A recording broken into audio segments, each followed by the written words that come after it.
John Singleton Copley was one of the preeminent American painters of the 18th century, whose work provides a vivid window into the colonial era and the early years of the American Republic. His life and art bridge the geographical and cultural divides between colonial America and Europe, capturing the intricacies of social and personal identity against the backdrop of dramatic historical change. Born on July 3, 1738, in Boston, Massachusetts, Copley was the son of Irish immigrants Richard and Mary Singleton Copley. His father, who owned a tobacco shop, died when Copley was quite young. His mother later married Peter Pelham, an artist and engraver from London, who likely introduced young Copley to the world of art. This early exposure to art, combined with the rich cultural milieu of colonial Boston, would deeply influence his career. Copley began his artistic training under his stepfather and quickly demonstrated remarkable artistic talent. By his teenage years, he was already producing professional quality portraits. Largely self-taught beyond his stepfather's guidance, Copley mastered his craft through diligent study of European art books and engravings, which were his window into the wider artistic traditions beyond colonial America. In the 1760s, Copley established himself as New England's leading portrait painter. His ability to capture the likeness and character of his subjects was unmatched.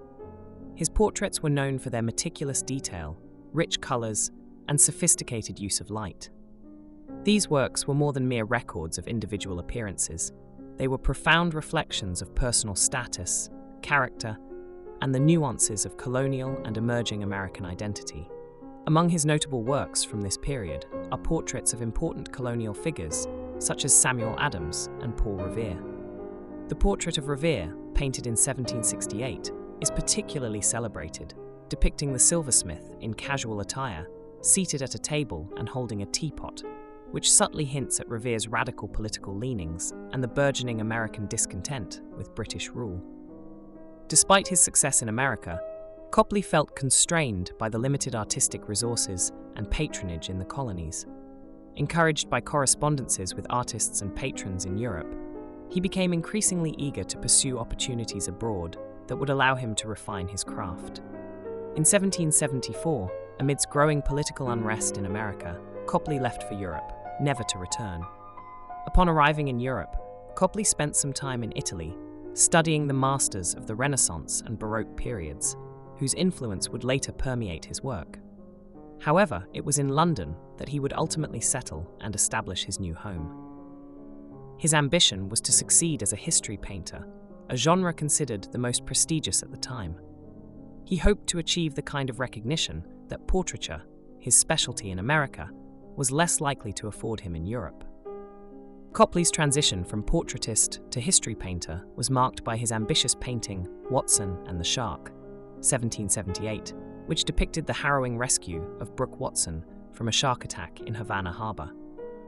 The dramatic and emotional rendering of the scene was a departure from his previous work and showcased his adaptability and scope as an artist. This painting, exhibited at the Royal Academy, was a critical success and became one of his most famous works, helping to establish his reputation in Britain. Throughout his career in England, Copley continued to produce portraits, but his focus was on large-scale historical and allegorical scenes. These works were noted for their dramatic intensity and technical precision, though they sometimes received mixed reviews regarding their emotional depth and originality compared to his colonial portraits. Copley's personal life in England was marked by a mix of success and challenges. He married Susanna Farnham Clarke in 1769, with whom he had several children. His family life was generally happy, but financial and professional pressures were constant companions. He was ambitious and acutely aware of his status as an American in London, and he worked tirelessly to maintain and enhance his reputation. Despite the fluctuations in his professional success, Copley remained a respected figure in the British art world until his death. He passed away on September 9, 1815, in London. His legacy, however, lives on through his extensive body of work, which continues to be celebrated for its craft and historical value. Copley's biographical arc reflects the complexities of a colonial American artist making his career in a European context. His portraits provide a nuanced narrative of colonial American society, and his historical paintings strive to connect with broader, more universal themes. As such, John Singleton Copley remains a pivotal figure in American art history, embodying the transatlantic artistic and cultural exchanges of his time.